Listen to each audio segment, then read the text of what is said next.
The shop opened on May the 23rd of 2018. It was a long-time dream that we decided to make happen.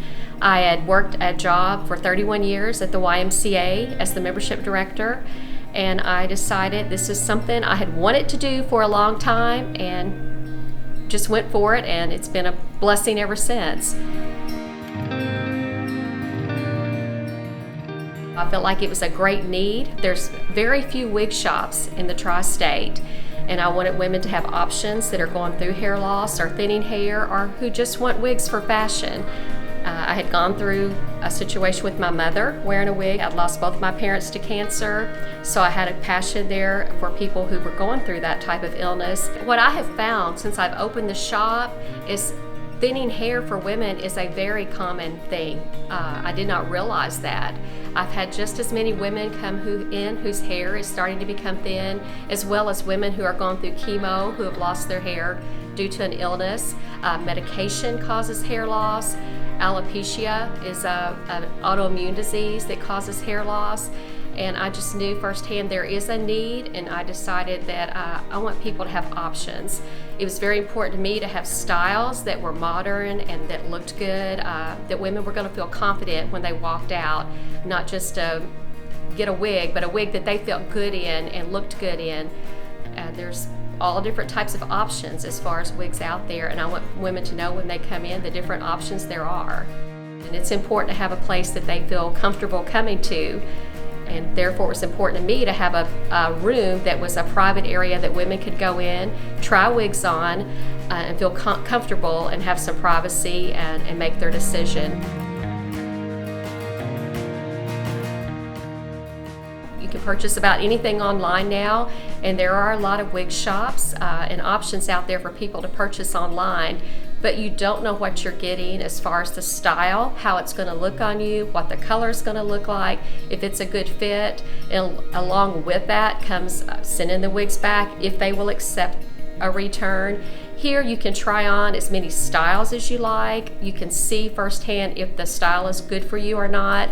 If not, we can find something else. I'll let people try on as many wigs as they like till they find the one that they want to purchase. So, there is a concern with the online, but it's also nice to go in and actually know exactly what you're buying, the color, the style, and how it's going to look on you.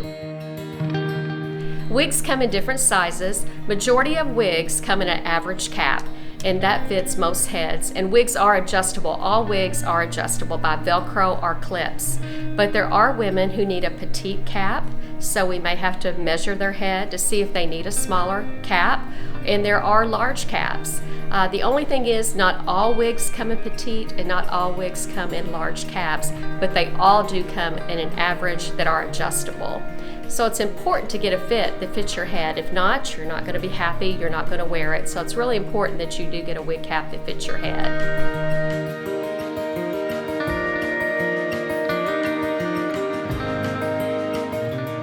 I personally have dealt with my parents both having cancer, and I know the heartache, the pain that you experience going through cancer, let alone when women lose their hair along with that. My mother had breast cancer 21 years ago, and she wore a wig at that time. I saw the struggle she had trying to find a wig that she liked. She ended up buying two. She had it cut. It wasn't cut well for her. And it was that was a really hard thing for her.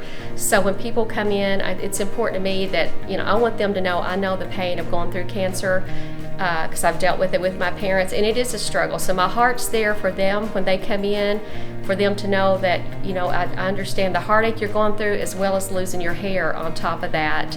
My mother did pass away 4 years ago. It did come back in lung cancer, and I lost my father 5 years ago to pancreatic cancer.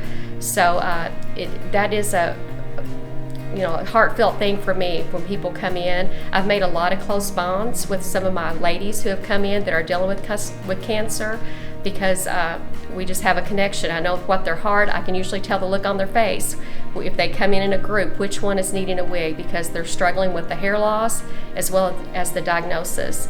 And so I've made a lot of relationships with ladies as far as that as well, because I do understand both ends of that.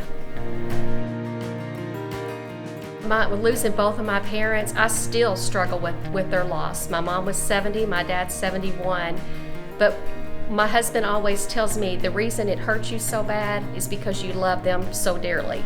So to me, that's comforting to me, because I know we had a close family, we had a family that loved, and I love them, and that's very important to me, that know that, you know, I'm glad that I had somebody that I love that deeply, that I do miss, and does, you know, put a hole in my heart.